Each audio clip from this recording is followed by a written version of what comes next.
DSWD winelcome ang 50% discount sa PWDs at seniors.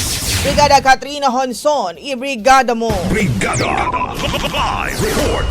Winelcome ng Department of Social Welfare and Development ang inisyatibong pagtaas ng diskwento sa MRT at LRT. Ito ay mula 20% patungong 50% fair discount para sa mga senior citizen at persons with disabilities. Dahil dito, aabot sa 13 milyong seniors at 7 milyong mga PWD ang aasa sa naturang benepisyo. Ayon kay DSWD Assistant Secretary Irene Dumlao, sigurado makatutulong ito sa mga vulnerable sector. Kaugnay nito, magkakaroon naman ng libreng sakay ang mga senior at PWD simula July 17 hanggang 23 sa ganap na alas 7 hanggang alas 9 ng umaga at alas 5 hanggang alas 7 ng gabi bilang pagdiriwang sa National Disability Rights Week.